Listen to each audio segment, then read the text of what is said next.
Qui est comme toi, éternel Dieu des armées? Qui est comme toi, éternel Dieu des armées? Ta présence est parmi nous. Ce matin, nous te bénissons. Ce matin, nous t'élevons. Ce matin, nous t'élevons. Nous élevons ta puissance. Nous élevons ton trône. Oh Seigneur, tu es répandu parmi nous. Tu es répandu dans nos cœurs pour nous faire du bien. Nous te confions ce culte. Nous te confions ce moment. Nous te confions ces cœurs assoiffés de toi. Oh Père, viens déposer en nous ta puissance, ton autorité, ton hégémonisme, ta capacité, ton authenticité. Qui est comme toi, Elohim? Qui est comme toi, Olam? Qui est comme toi, Jésus-Christ de Nazareth? Je t'aime, j'aime ta présence, j'aime ta présence, j'aime ta présence. Quel esprit de Dieu, quel parfait esprit de Dieu. Tu es parfaitement assis, tu domines sur toute la nature, tu domines sur l'univers. Laisse-nous ce matin te bénir. Tu es celui qui existe par lui-même, tu es celui qui parle. Oui Seigneur, et les montagnes fument. Tu es celui qui parle et les montagnes se fendent. Qui peut se comparer à toi? Qui est capable de se mesurer à toi? Ton nom s'appelle souverain Dieu, capacité, majesté est ton nom. Tu es digne d'être levé. Tu es digne d'être loué. Tu es digne d'être béni, éternel des armées. J'aime ta présence, Saint-Esprit. Viens prendre ce moment. Viens prendre ce lieu et remplis nos cœurs. Maintenant même, maintenant même, maintenant même, maintenant même, dans le nom de Jésus. Oui, Père, ton trône est fondé sur l'équité. Ton trône est fondé sur l'amour. Ton trône est fondé sur l'authenticité de ta parole. Qui peut s'égaler à toi? Qui en est capable? Qui en est digne de déceler, oui Seigneur, oui d'ouvrir le livre de la vie? Qui en est digne? Ton sang a coulé pour nous, Seigneur. Ton sang a coulé pour ma vie. Ton sang a coulé pour mes frères et sœurs. Ton sang en a coulé. Laisse-nous ce matin te lever. Kadosh, Kadosh, Kadosh est ton nom. Tu es digne d'être levé. Merci de ta gloire. Merci de ta gloire. Viens prendre la place qui t'est due maintenant même. Des créatures sans péché t'adorent continuellement. Des créatures sans péché te magnifient. Des créatures sans péché se prosternent et t'adorent jour et nuit. Laisse-nous t'adorer ce matin. Laisse-nous te dire que nous t'aimons ce matin. Je t'aime ce matin. Je t'aime demain. Et je t'aime tous les jours de mon existence sur la terre. Viens remplir mon âme. Viens m'équiper pour le ministère. Viens m'équiper, éternel. Viens nous équiper. Viens équiper ceux qui se libèrent pour ton œuvre. Ceux qui se mettent à côté pour ton œuvre. Viens les équiper. Ce matin, je libère la grâce de Dieu sur la vie. Ce matin, je libère, oui, la gouverne de Dieu sur les familles. Oui, dans le nom de Jésus. Béni sois-tu, Seigneur. Merci, Seigneur, pour ta gloire. Merci, Seigneur, pour ta présence ce matin. Tu es présent, éternel. Que Dieu, que la main de Dieu soit sur la vie de quelqu'un. Oui, je suis là encore ce matin, ce dimanche matin, afin de passer un temps convivial avec vous, un temps fraternel, un temps de fraternité, où j'ose croire, où je présume que ce temps est un temps par lequel l'Esprit de Dieu encore va te revigorifier. L'Esprit de Dieu va encore te redynamiser. La présence de Dieu est somptueuse. Aime la présence de Dieu. Aime Dieu. La présence sera sur toi. Amen. Si vous vous rappelez, le dimanche passé, nous avons parlé ensemble de l'effusion de l'Esprit. Vous voyez? Et bien avant ce dimanche, nous avons parlé d'Élie. Vous voyez? Le feu de Dieu. Nous avons parlé le feu de Dieu sur le mont Carmel. Et le message n'était pas terminé. Aujourd'hui, par la grâce de Dieu, permettez-moi de pouvoir vous donner le volume 2. Le volume 2. Le volume 2 ne sera pas, oui, le même thème, le feu de Dieu sur le mont Carmel. Non. Mais c'est dans le même contexte. Mais le volume 2, ça sera comme thème la confrontation. Oh my God. Oh my God. Dieu de gloire, viens déceler ma langue. Viens libérer ma langue. Libère ma langue. Donne-moi l'esprit. Donne-moi d'aller dans les profondeurs de ta parole. Que toi seul sois tenu vrai. Que toi seul sois vu. Que je diminue et que tu croisses. Pendant que je parle, que l'onction de Dieu me saisisse maintenant même. Que la présence divine me remplisse maintenant même. Que tout ce qui est péché autour de moi, que tout ce qui est influence autour de moi, oh, que la main de Dieu descende sur moi, afin de me donner l'efficacité pour prêcher ta parole. Afin de me donner l'efficacité pour libérer la vie dans le cœur des personnes. Merci éternel Dieu, parce que ta parole est la vérité. Avant de toucher le thème, le vif du sujet, permettez-moi par la grâce de Dieu de pouvoir survoler un peu ce qui a été dit 2 semaines en avant. Donc, les 2 semaines en avant, nous avons parlé d'Élie. Nous avons parlé d'Élie. Et nous avons dit que Élie, le Tishbite, était quelqu'un qui est sorti de nulle part. Personne ne connaissait sa relation avec Dieu. Personne ne connaissait sa profondeur. Cependant, Élie le Tishbite était choisi par Dieu. Élie le Tishbite avait une signature céleste. Élie le Tishbite se préparait dans le lieu secret. C'est dans le lieu secret que Dieu fomente ton ministère. C'est dans le lieu secret que Dieu planifie ton ministère. C'est dans le lieu secret que Dieu programme ton ministère. Dans le lieu secret. Élie, il avait ses préparations secrètes avec Dieu. Et la Bible ne nous parle pas fortement et profondément de la profondeur de la formation d'Élie.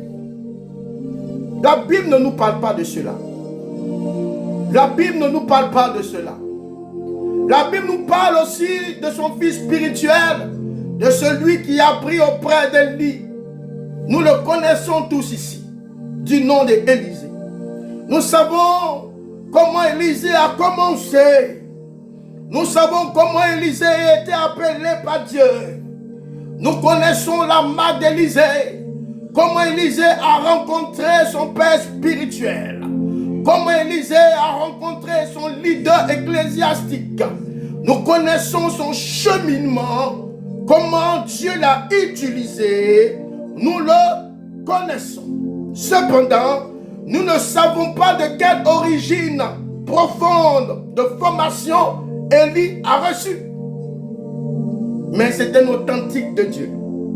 Quand nous lisons 1 Roi chapitre 17, nous voyons ceci. 1 Roi chapitre 17. L'Éternel est vivant, le Dieu d'Israël dont je suis serviteur. L'Éternel est vivant, le Dieu d'Israël dont je suis serviteur. Vous voyez, ici, il vient poser une authenticité de son service. Il vient poser une marque, oui, de son service avec Dieu.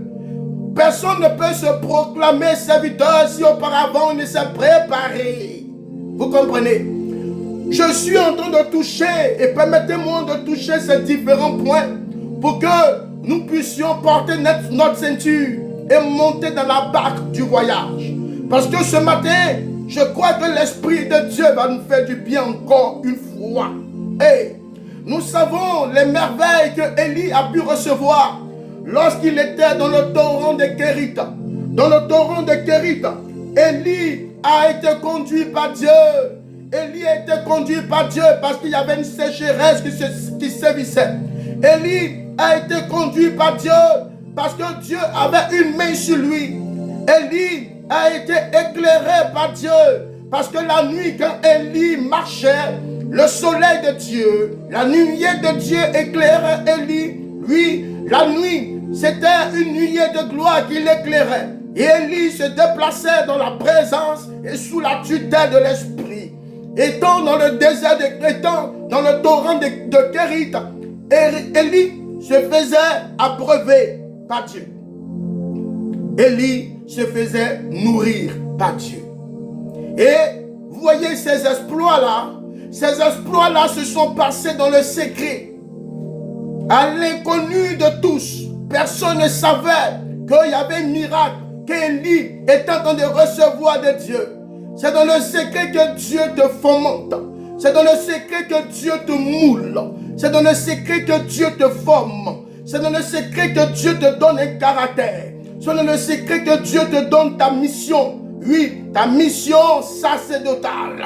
Ça se passe dans le secret. C'est dans le secret que Dieu te donne l'appel au ministère. Dans le secret. Élie était dans le torrent de Kérita. Oui, il y avait la sécheresse partout. Il fallait que Dieu puisse l'orienter là-bas. Parce que Élie devait compter sur Dieu seul. Élie, il devait apprendre à compter sur Dieu le Créateur. Il devait apprendre à compter sur Olam. Il devait apprendre à compter sur le Dieu de tout esprit. Élie, il ne se sentait pas seul. Sa foi était magnifiée par Jésus en Dieu. Sa foi était totalement Dieu le Père. Donc Dieu devait le tailler. Et vous savez comment Élie pouvait se nourrir? Écoutez, c'est impossible. C'est impossible qu'une personne puisse se nourrir de la sorte.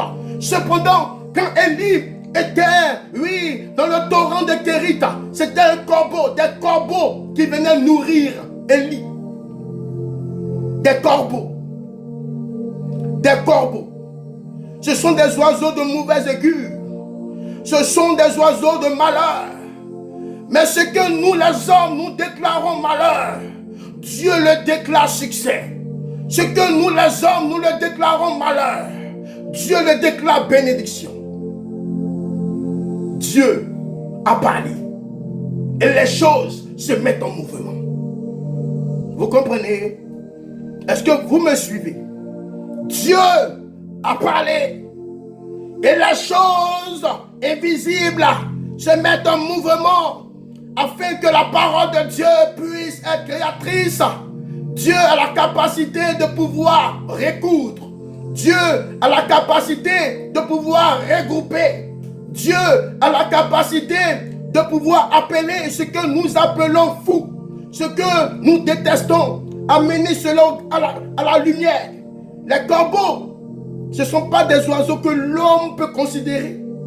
Ce ne sont pas des oiseaux qui sont bien vus aux yeux des hommes. Quand tu vois un corbeau sur la toiture de ta maison, oui, l'homme qui verrait cela dira que ta maison est une maison de malheur. Vous comprenez? Comme la parole de Dieu nous dit que mes pensées ne sont pas vos pensées, mes choix ne sont pas vos choix. Les choix de Dieu sont les meilleurs choix. J'essaye, par la grâce de Dieu, de survoler les différents points afin que nous puissions porter notre ceinture de sécurité et nous allons, oui, emprunter notre barque pour notre voyage. Et dans le torrent de Kérita, nous avons vu ce que Élie a reçu de Dieu. Nous avons vu déjà, oui, un premier miracle de Dieu. Un premier miracle de Dieu. Élie a commencé à voir, oui, des merveilles avec Dieu. Élie a commencé à avoir une parfaite communion avec Dieu. Quand dans le secret, Dieu ne te lâche pas. Quand dans le secret, Dieu ne t'abandonne pas. Quand dans le secret, Dieu ne te jette pas à la poubelle. Jamais Dieu va te déshonorer aux yeux des gens. Jamais Dieu va te rejeter aux yeux de la population. Dieu regarde ta vie dans le secret pour te bâtir. Dieu regarde ta vie dans le secret pour te rallumer et pour t'exhiber aux yeux des gens. Dieu regarde comment tu vis ta vie dans le secret. Comment tu considères les choses de Dieu dans le secret. Sans cela que ton bonheur sera un bonheur certain. et un bonheur signé par l'Esprit de Dieu. Ne vis pas aux dépens des gens. Ne vis pas aux yeux des gens. Ne vis pas en fonction des publicités et des actions publicitaires. Dieu n'a que fait de ça. Dieu veut une profondeur certaine avec toi. Je te parle pendant que tu écoutes la voix de l'Esprit. Sache que ta vie est une vie qui est mise sur un tableau de décoration. Dieu ne regarde pas ce tableau, mais regarde ta vie derrière ce tableau. Dieu ne regarde pas cette scène, il regarde ta vie derrière cette scène. C'est derrière cette scène que Dieu va pouvoir t'orienter. C'est derrière cette scène que Dieu va pouvoir t'équiper. C'est derrière cette scène que Dieu va pouvoir te brandir. C'est derrière cette scène que Dieu va pouvoir te montrer le chemin de l'efficacité et de l'authenticité. Si Élie n'était pas vrai avec Dieu, jamais Dieu allait le nourrir dans le désert, dans le torrent des Kérites. La loyauté paye.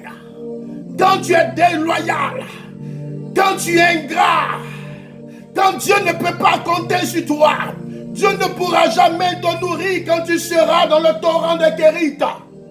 Oh, mon message est un peu long, laissez-moi aller par la grâce de Dieu. Par la grâce de Dieu, j'ose croire qu'aujourd'hui je vais terminer la confrontation sur le mont Carmel, volume 2. Oh, c'est fort.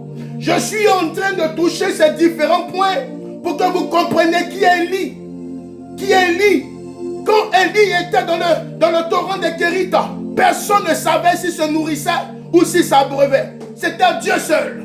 C'était son intimité et sa relation avec Dieu qui a poussé la main de Dieu à appeler le corbeau. Dieu a appelé les corbeaux.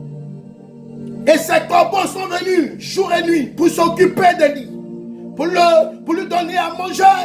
Est-ce que vous pensez que cela est possible? Cela est impossible de Dieu. Cela est impossible. Si tu vis dans la désolation pécheresse, jamais la main de Dieu sera extraordinaire sur ton ministère. Ce matin, je suis là comme cette voix qui crie dans le désert. Écoute-moi, je te parle, je parle à ton cœur. Ne joue pas avec ton appel. Ne joue pas avec ta relation avec Dieu. Ne joue pas avec ton identité. Ne joue pas. Tu n'es pas n'importe qui. Élie dit la parole de Dieu. Il était un homme comme toi et moi. Mais son choix avec Dieu était sincère.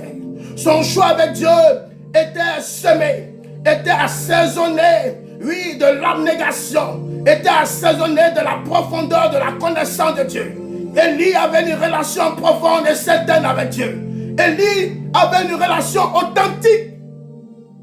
Il ne se laissait pas berner par les gens qui l'entouraient. Il savait le pourquoi Dieu l'avait appelé au ministère. Donc Dieu l'a tailladé, Dieu l'a moulé dans le torrent de Kérith. Dans le torrent de Kérith, c'est là-bas que Dieu l'avait amené pendant que la sécheresse sévissait. Qu'est-ce que tu appelles sécheresse? Peu importe le malheur qui tapera à ta porte, Dieu va te nourrir dans le torrent de Kérith. Dieu est capable d'étendre sa main glorieuse sur ton ministère. Dieu est capable d'étendre sa main glorieuse sur ton voyage. Dieu en est capable. Dieu est capable d'étendre sa main glorieuse afin de te libérer. De te libérer. Dieu libère. Dieu libère. Dieu est capable d'étendre sa main afin de t'affranchir.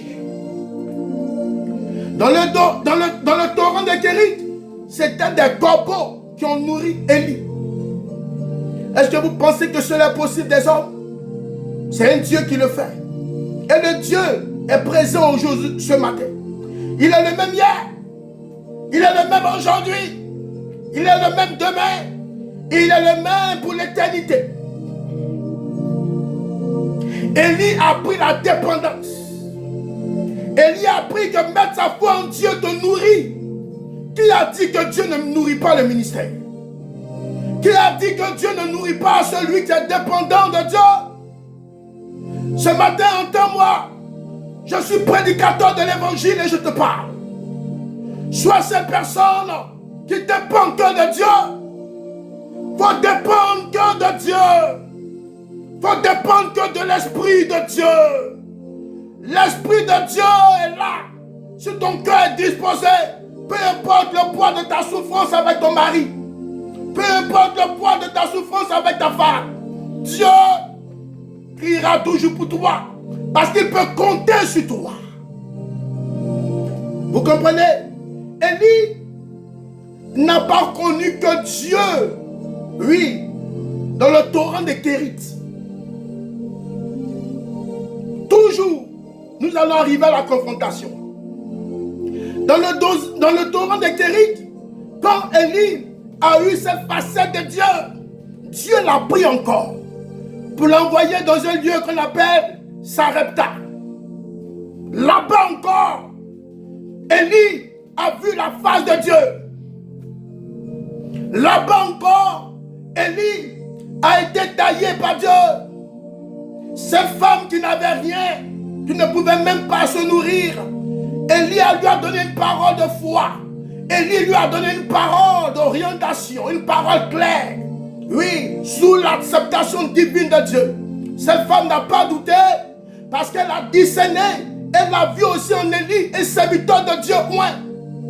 Elle a vu en Élie un serviteur de Dieu qui annonce une parole et la parole ne se rétracte pas.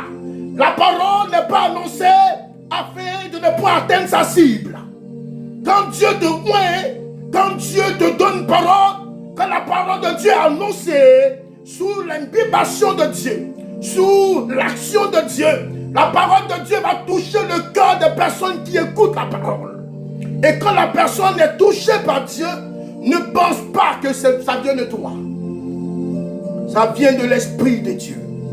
C'est l'Esprit de Dieu qui incline le cœur. Dieu a révélé à cette bonne femme que Dieu en est capable d'apporter la provision.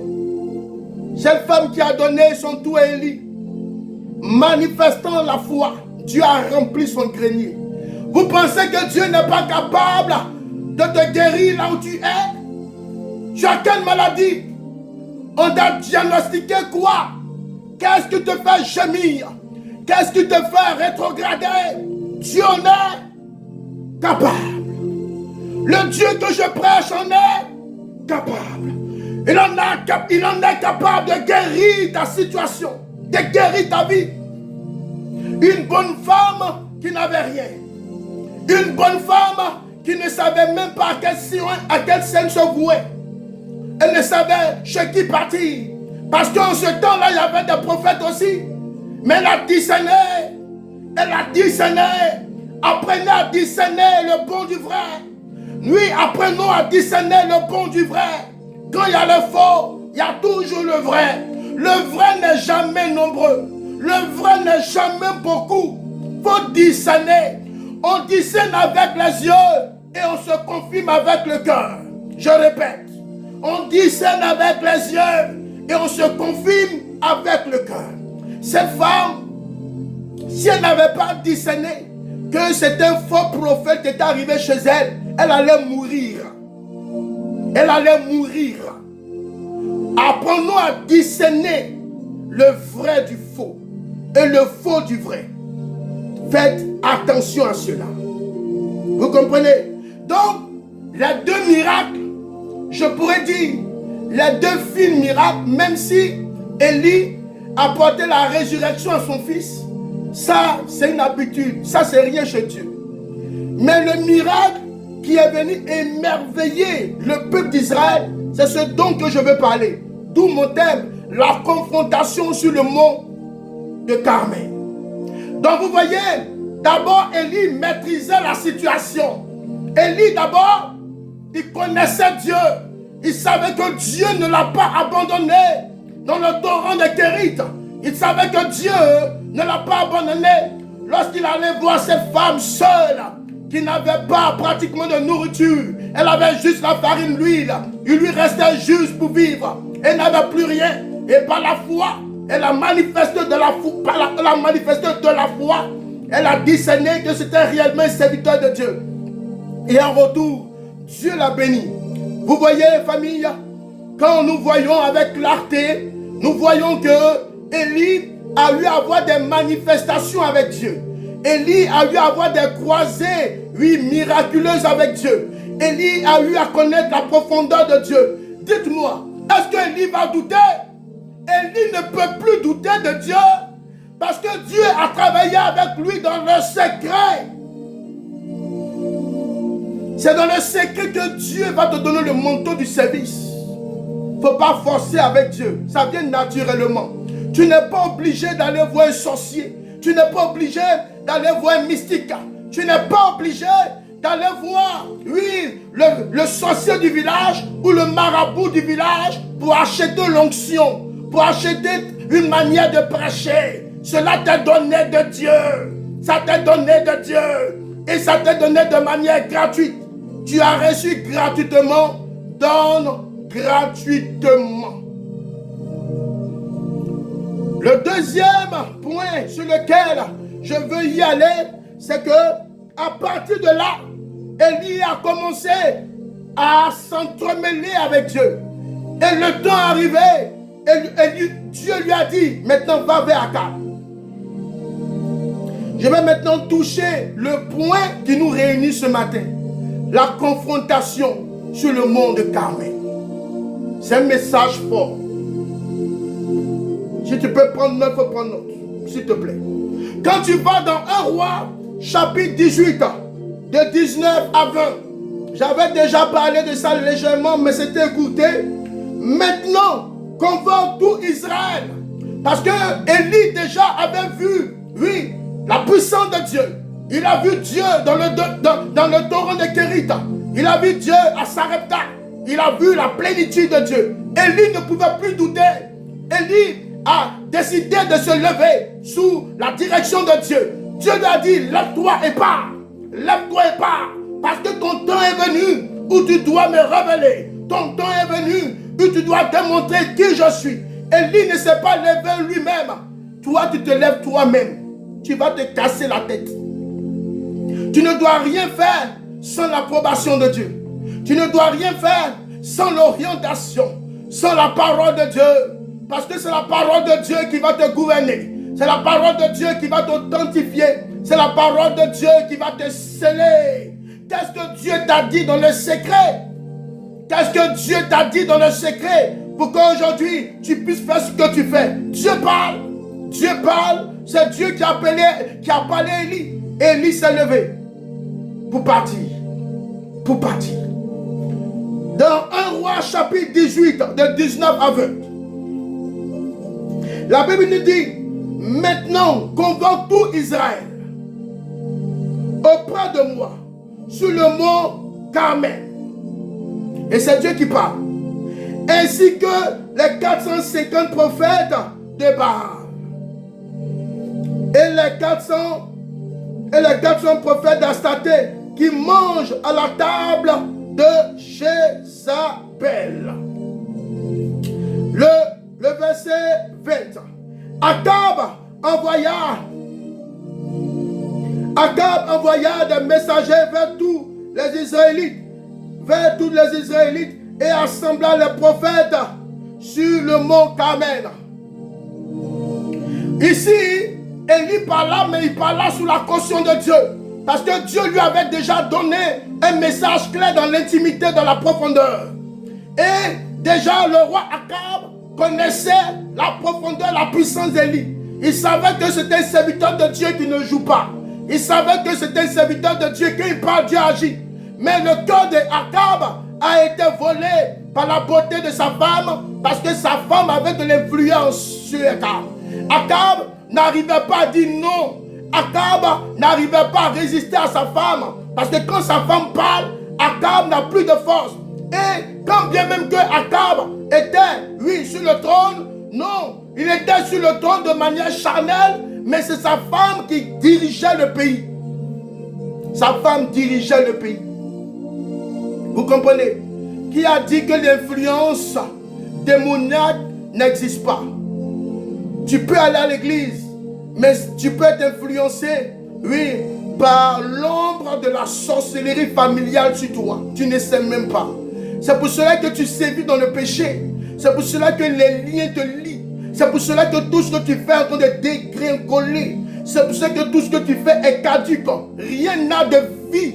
Parce que dans le spirituel, tu es saisi. Dans le spirituel, tu portes une casquette de puanteur. Et on ne peut rien faire pour toi. Et ce matin, si tu entends la voix, ma voix, si tu entends la voix de l'Esprit, Dieu veut te libérer. Dieu veut te libérer ce matin. Je te dis la vérité. Peu importe le poids du fardeau qui pèse sur ton âme, la profondeur de tes pleurs. Pendant que je suis en train de parler, je te vois, tu pleures sur ton lit. Parce que, oui, on t'a offusqué. Parce qu'on t'a trahi. Quand tu te lèves le matin, tu pleures. Quand tu te lèves le matin, tu n'as plus de force. Tu ne veux même plus aller au travail. Dieu peut te guérir. Mon Dieu s'appelle Abba Père. Mon Dieu s'appelle Alléluia. Mon Dieu s'appelle Hosanna. Mon Dieu s'appelle le ressuscité. Le Dieu invincible, capable. Il connaît ton cœur. Pendant que je parle, il peut descendre sur toi et te libérer. Il peut libérer ton âme, libérer ta vie et te catapulter. Vous voyez, sous la caution d'Élie, sous la caution, oui, du Dieu le Père, parce que Élie déjà a parlé à Dieu. Élie déjà a reçu une direction de Dieu. Donc quand Élie va parler à Akab, c'est vrai, c'est Élie qui ouvre la bouche, mais c'est Dieu qui parle. C'est Dieu qui parle. C'est Dieu qui parle. Il ne faut pas négliger la prédication d'un homme de Dieu qui est oint. Un homme de Dieu qui est appelé de Dieu. Que Dieu l'investit de son esprit. Que Dieu l'investit de sa puissance, la capacité de dire une parole. Et Dieu va oindre ses paroles. On a vu le cas d'Élie. Automatiquement, quand il a reçu la parole, regardons ensemble ce qu'Akab a fait. Un roi, il sait ce qu'il fait, c'est pas bon. Devant lui, toutes les personnes qui travaillent dans son palais, qui travaillent avec lui dans sa maison, quand ils le voient, ils se prosternent. Parce que si tu ne te prosternes pas, tu sais que ta tête sera coupée. Tu sais que tu seras fouetté. Ce roi Akab, il a porté de la terreur avec sa femme Jézabel. Au verset 20, quand tu lis avec moi, Akab, sous l'instruction d'Élie, il envoya des messagers vite vers tous les Israélites et rassembla les prophètes sur le mont Carmel. Les prophètes, les 850 prophètes là, des ténèbres, vous pensez qu'ils vivaient où? Vous pensez qu'ils vivaient où? Ils ne vivaient pas à la Samarie. Non, ils ne vivaient pas dans une contrée éloignée. Ils vivaient en Israël, précisément à Jérusalem. Les faux prophètes. Les faux prophètes ne sont pas loin de nous. Les faux prophètes sont même dans l'église. Si tu n'as pas le discernement, tu vas tomber dans la fosse au lion.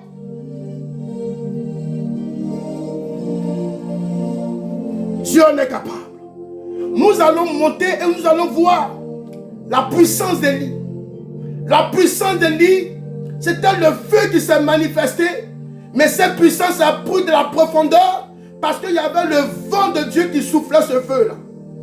Nous sommes devant, mais c'est l'Esprit de Dieu qui travaille. Ce que tu vois, c'est l'homme charnel que tu vois. Mais derrière, il y a un esprit qui touche son cœur. Derrière, il y a un esprit qui va t'affranchir. Derrière, il y a un esprit qui va te catapulter. Derrière, il y a un esprit qui va te donner la solution. Oui, qui va venir ouvrir tes yeux. Derrière, il y a un esprit qui va déchirer le voile. La Bible dit que le Seigneur est mort. Le voile s'est déchiré avec précision. Non pas du bas en haut, mais du haut en bas. Le Dieu que je prêche, c'est le Dieu de toute autorité. C'est le Dieu de tout pouvoir. C'est le Dieu de toute mission. Pourquoi tu le négliges? Pourquoi nous négligeons Dieu? Pourquoi nous ne mettons pas le Dieu que nous prêchons, que nous aimons, sur le piédestal pour l'adorer? Tantôt on est un pied dehors, tantôt on est un pied dedans. Nous allons lire la parole et puis nous allons voir le peuple de Dieu.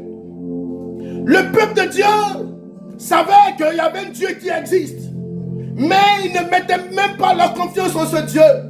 Ils voulaient aussi adorer les dieux de Baal et les dieux d'Astarté. Parce qu'il recherchait la fécondité. Il recherchait la prospérité. Il recherchait soi-disant la bénédiction. Qui a dit que c'est Dieu bénisse? Qui a dit c'est Dieu ne bénisse pas? Le véritable Dieu qui bénit, il s'appelle l'Éternel des armées. Je l'aime et je suis son serviteur. Il faut l'aimer aussi. Il faut lui donner ton cœur. Ce que Dieu a dit pour ta vie, ça va s'accomplir. Qu'est-ce qui peut te résister? Qu'est-ce qui peut tenir devant Dieu? Peu importe l'affront, peu importe l'opposition, peu importe la tour de Babel, Dieu va détruire cette tour de Babel. Oh my God. Nous allons comprendre ce message que je dis. Si tu peux le noter, il faut le noter, puis il faut tout le temps l'écouter. Le verset 18 à 21.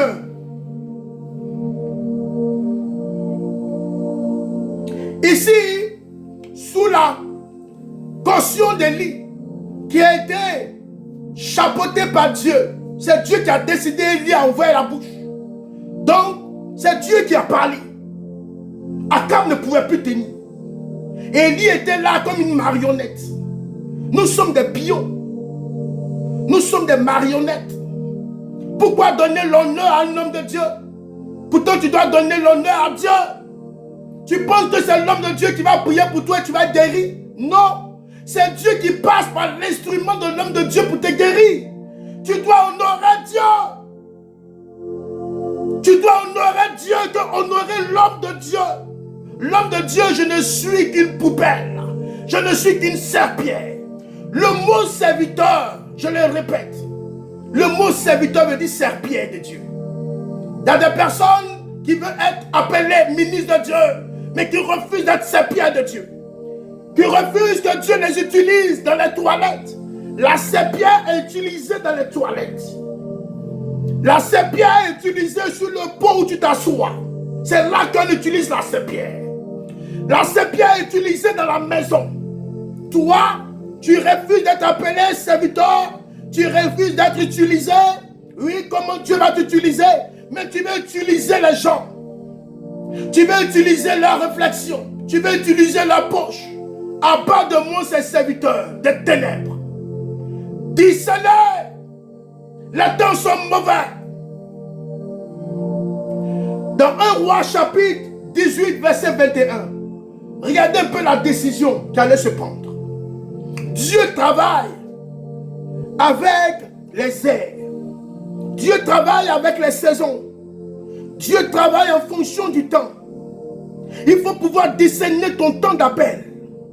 Dieu parle tantôt d'une autre et tantôt d'une autre manière.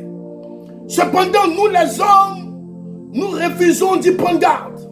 Alors l'Esprit de Dieu va aller ailleurs. Il y a un temps de saison pour lequel Dieu te saisit, afin que tu comprennes l'authenticité de Dieu, parce que Dieu va accomplir une mission dans ta destinée maintenant même. Si tu refuses, Dieu sera là en train d'attendre. Est-ce que vous savez que le cœur, oui, le cœur, c'est un point de contact par lequel Dieu passe pour bénir la vie d'une personne. Et le cœur, c'est un trône de contact par lequel Satan s'assoit pour détruire la vie d'une destinée. Ici, nous allons voir dans le chapitre 18, 1 Roi chapitre 18 verset 21.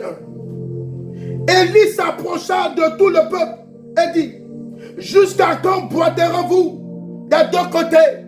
Jusqu'à quand clocherez-vous des deux côtés? Jusqu'à quand vous aurez un pied dehors et un pied dedans? Jusqu'à quand vous serez en train de jouer avec Dieu? Jusqu'à quand vous serez en train de minimiser de ce que Dieu a fait pour vous? As-tu oublié ce que Dieu a fait pour toi? Tu es là, tu cloches dans ta vie spirituelle. Tantôt tu cloches ton côté gauche et tantôt tu cloches ton côté droit. Dieu ne peut même pas compter sur toi. Il ne peut même pas aller avec toi. Il ne peut même pas se libérer en toi. Il ne peut même pas te posséder parce que ta vie spirituelle est certaine. Tu es une personne manque de foi. Dieu ne peut pas aller avec toi. Il dit, si l'Éternel est Dieu, suivez-le. Si c'est Baal, suivez-le.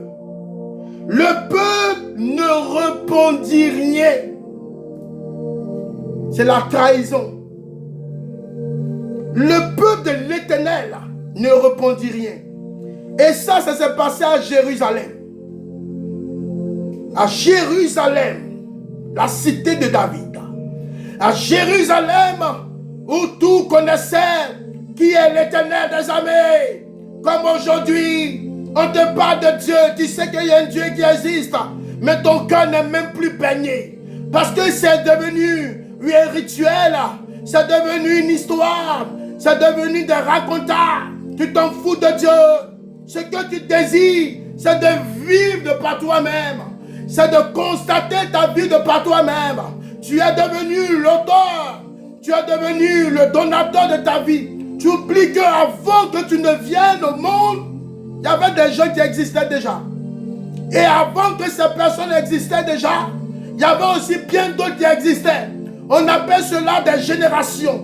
Dieu est le Dieu qui a créé l'univers, qui a créé le monde, qui a créé les luminaires, qui a créé, oui, le sec, qui a créé les airs. Il connaît nos vies, il connaît nos cœurs. Et ce Dieu me charge de te dire qu'il te veut tout entièrement. Il ne veut pas que tu sois cette personne qui cloche. Tu es là, tu cloches. Élie avait déjà une autorité de Dieu. Il se prépara pour la confrontation. Élie était seul devant les 850 prophètes, oui, des ténèbres. Élie était seul, mais derrière lui, c'était que des myriades d'anges.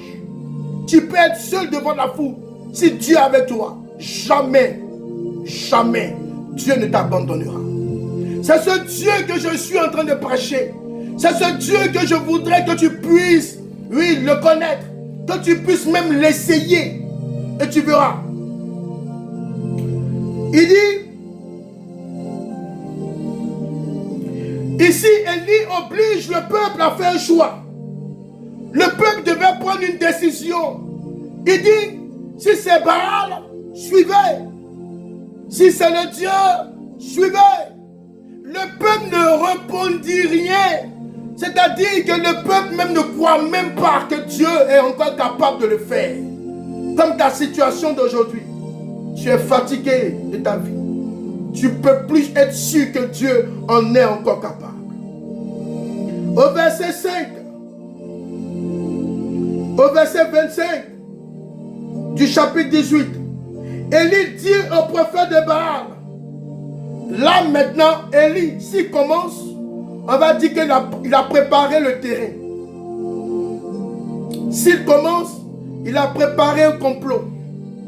Alors Élie accepte de les appeler sous la caution de Dieu. Élie les appelle par le roi Akab. Et ces prophètes viennent. Ensuite, maintenant, Élie leur donne l'honneur de commencer. C'est ça.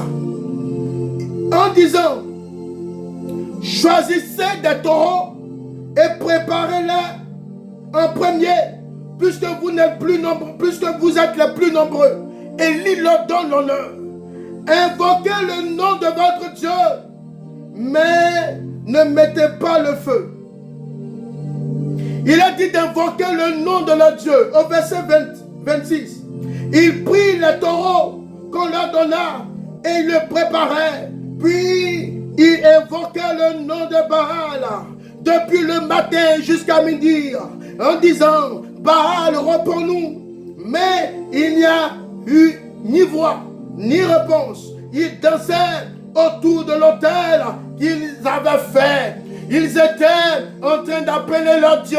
Élie les appelait. C'était sur le mont de Carmel, le mont de la confrontation, le mont du bataille. Élie était là. Élie leur a donné, oui, l'honneur. Et ces 850 prophètes étaient en train de pouvoir poser leurs actions mystiques. Ils étaient en train de prier leur Dieu. Ils cherchaient leur Dieu. Élie les regardait. Du matin jusqu'à midi. Combien de temps de prière? Vous comprenez? La puissance de la prière, ce n'est pas le temps. La puissance de la prière, c'est la détermination dans l'efficacité assaisonnée de ta relation avec Dieu qui appelle le miracle. Il y a des gens qui prient 8 heures de temps. Il y a d'autres personnes qui prient 1 heure. Quand tu les mets sur un terrain d'efficacité, de prédication, il y a la différence. Dieu, ce n'est pas le temps de tes prières qu'il regarde. C'est la profondeur de ta relation qui vient te caractériser. Ce n'est pas le temps. Ce n'est pas le temps. Combien de fois ces prophètes de Baal ont pris du temps, du matin jusqu'à midi, au moins près de 8 heures de temps, près de 6 heures de temps. Ils étaient nombreux. Ils étaient nombreux. Ils criaient, ils dansaient, ils cherchaient le Dieu. Ils posaient des rituels. Le Dieu n'entendait plus rien. Le Dieu avait des oreilles fermées. Quand Dieu est là, je ne vois aucun Dieu qui peut se tenir au devant de ce Dieu que nous annonçons, au devant de ce Dieu que nous prêchons, au devant de ce Dieu que nous admirons. Quand Dieu est là, Satan obligé de capi, tu l'es. Il est obligé de capi, tu l'es. Quand tu appelles la main de Dieu sur toi, les ténèbres sont obligées de fuir. Ici, les 850 prophètes de Baal ne pouvaient même pas faire le poids. Tout ce que Élie était en train de faire, c'était sous la recommandation de Dieu. Dieu lui avait déjà parlé de ça. Voici ce que tu vas faire. Voici ce que tu vas dire. Parce que Élie était déjà formé dans le secret. Quand tu n'es pas formé dans le secret, quand tu sors rapidement pour commencer le ministère, tu es déformé. Tu es déformé complètement. Et dans cette déformation, tu peux être borgne. Tu peux être manchot. Tu peux être paralysé. Tu peux être boiteux. Dans ce combat, quand Dieu ne t'envoie pas, tu peux être infertile, stérile. Tu dois sortir sous la caution de Dieu. Tu dois sortir sur l'entremêlage, la décision de l'Esprit de Dieu. Élie ne s'est pas envoyé de lui-même. Il s'envoyait sous la caution de Dieu. Et tout ce qu'il était en train de faire, Dieu était en train de le parrainer. Dieu avait déjà oué sa bouche. Élie les regardait. Il dansait du matin au soir sur le mont de Carmel. La confrontation. Il y avait deux dieux qui étaient là. Il y avait deux personnages. Le personnage des prophètes de Baal et le personnage d'Élie qui marchait avec le grand Dieu. Dans un combat, il n'y a pas de quartier. Dans un combat, il n'y a pas de cadeau. Il n'y a pas de cadeau. C'est ta profondeur avec Dieu qui va notifier ton identité et qui va te faire prier et qui va te faire monter sur la montagne de l'adoration. Une maison située sur une montagne ne peut être cachée. Qui est cette montagne? Cette montagne, c'est la parole de Dieu. Qui est cette montagne? Cette montagne, c'est Jésus-Christ de Nazareth. Qui est cette montagne? Cette montagne, c'est l'Éternel des armées. Sois sur cette montagne avec moi. Et tu vas voir, toutes les personnes qui seront dans la vallée vont te regarder. Ils vont te brandir. C'est Dieu qui élève. C'est Dieu qui bonifie. C'est Dieu qui bénit. C'est Dieu qui affranchit. C'est Dieu qui rend libre. Et sur le mont de Carmel, le temps de la confrontation, tout ce qu'Élie faisait, il était prêt et il avait les mains croisées. Parce que Dieu lui avait parlé déjà. Il avait déjà vu Dieu dans le torrent de Kérit. Il avait déjà vu Dieu, oui, à Sarepta. Il était tranquille. Il savait que Dieu allait faire. Tu doutes dans le ministère parce que tu n'as jamais vu Dieu agir. Est-ce que tu es sûr que Dieu t'a appelé dans le ministère? Est-ce que tu es sûr que Dieu t'a appelé à faire cette œuvre? Est-ce que tu es sûr que Dieu t'a appelé à marier cet homme? Est-ce que tu es sûr que Dieu t'a appelé à être fiancé, à te fiancer? Est-ce que c'est ton temps de te fiancer? Est-ce que Dieu t'a réellement appelé au ministère? Est-ce que tu en es sûr? Quand Dieu t'appelle, Dieu t'équipe. Quand Dieu t'appelle, Dieu te favorise. Quand Dieu t'appelle, Dieu te redynamise. Quand Dieu t'appelle, Dieu te revigorifie. Quand Dieu t'appelle, Dieu te rallume.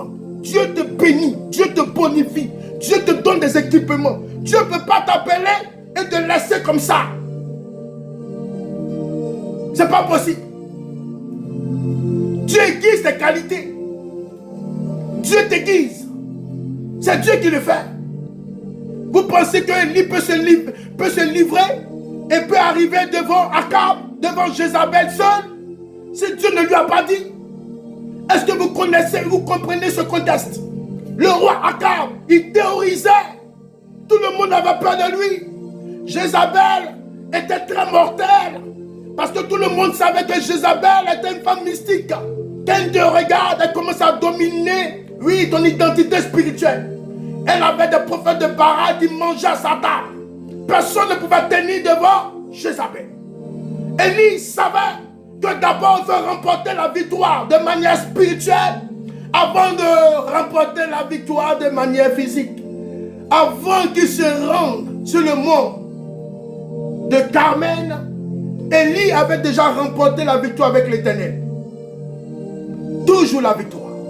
La victoire se remporte dans la prière. La victoire se remporte dans la prière. La victoire se remporte dans la prière. La victoire se remporte dans la foi. La foi, c'est une force qui opère dans les situations impossibles.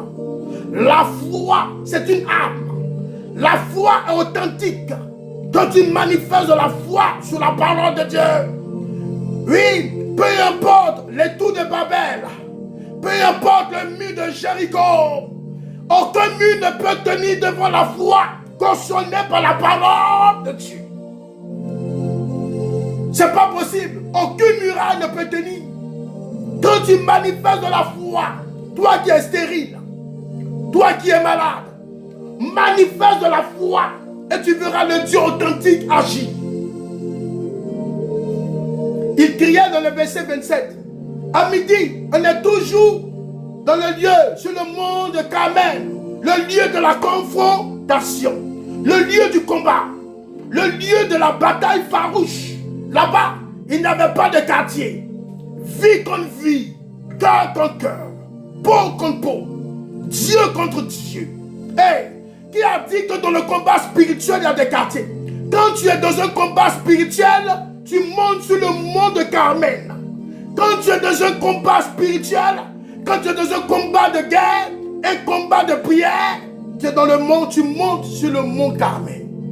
Là-bas où tous les combats sont livrés, là-bas où tous les coups sont permis, où personne ne rit avec toi.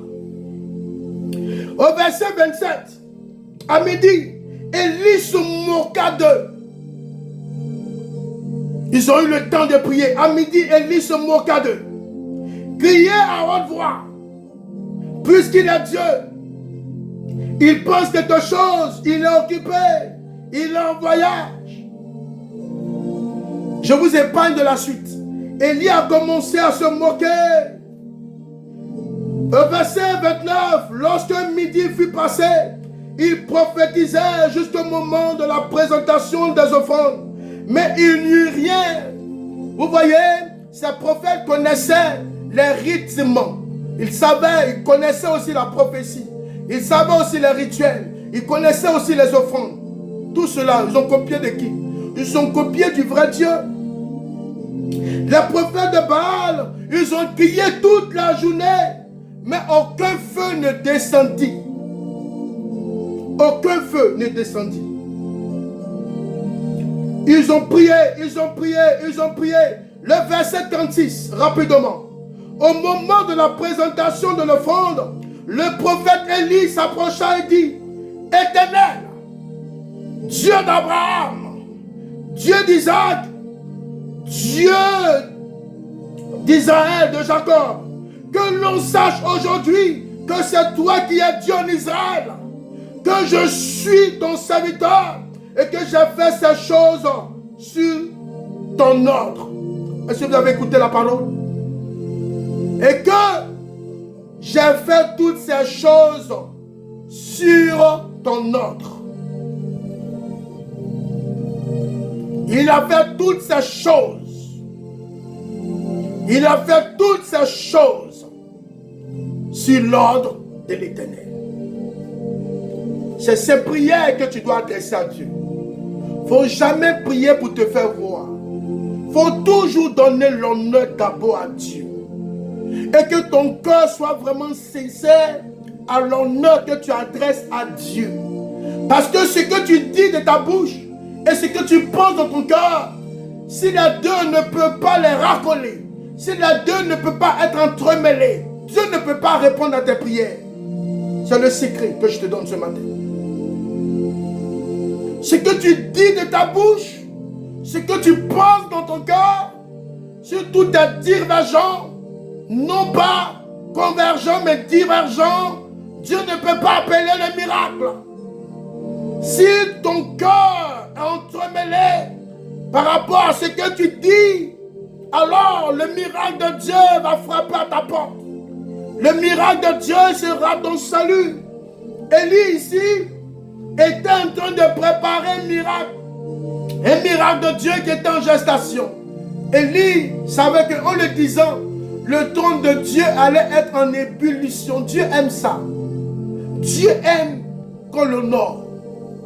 Dieu aime les éloges.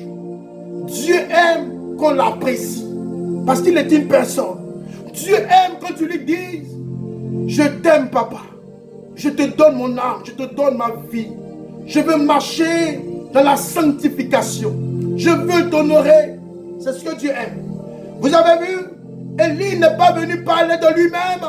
Élie n'est pas venu porter sa casquette de loge, sa casquette publicitaire. Élie n'a porté aucune ceinture. Il est venu éloger Dieu. Il est venu dire à Dieu de prendre la place. Il est venu dire à Dieu qu'il diminue et que Dieu croisse. C'est ça la différence. Vous voyez? Et Élie n'a pas fait une prière longue. Au verset 38, alors le feu de l'Éternel tomba et consuma l'holocauste, le bois, les pierres et la terre, et absorba l'eau qui était dans le fossé.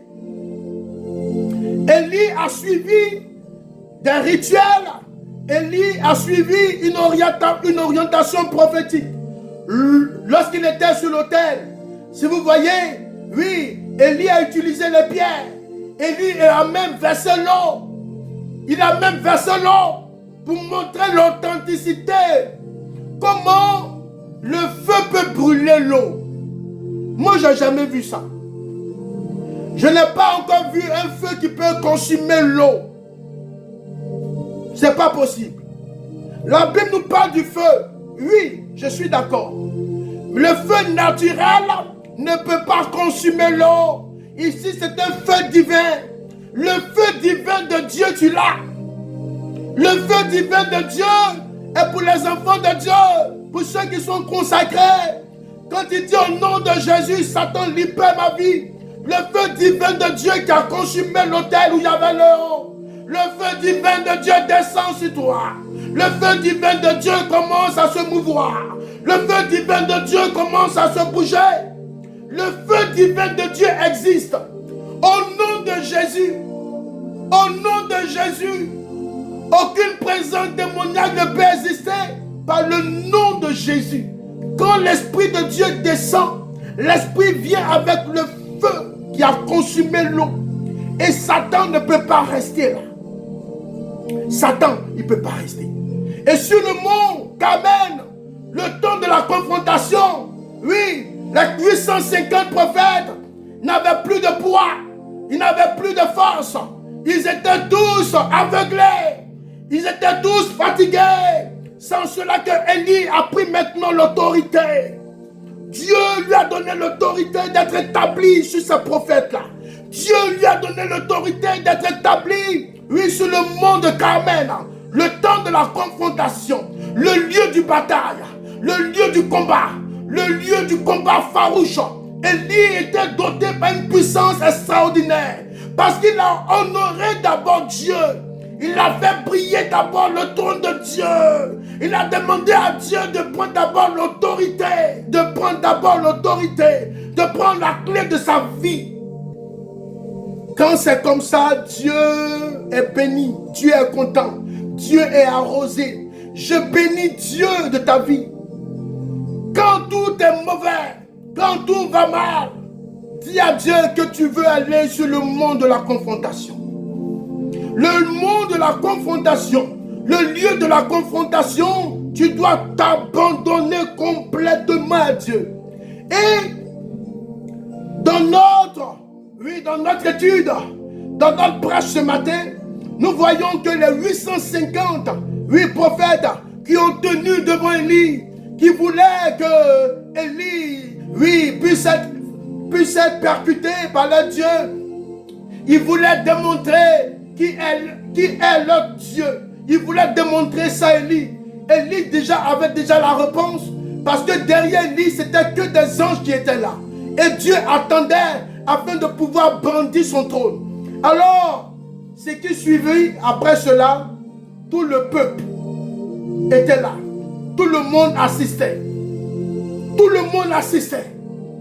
Satan, qui représentait les 850 prophètes, qui représentaient l'autorité de Satan.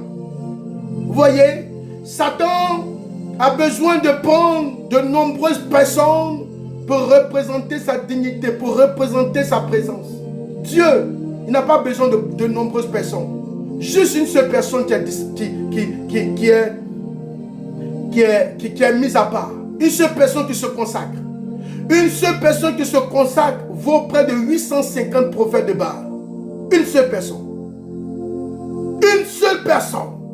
Une seule personne a terrassé 850 prophètes de Baal qui mangeaient sur la table de Jézabel. Une seule personne. Et tout le peuple les regardait. Personne n'était caché. Force contre force. Puissance contre puissance. C'est le fer qui aiguise le fer. Et il y avait un feu qui se préparait dans le ciel.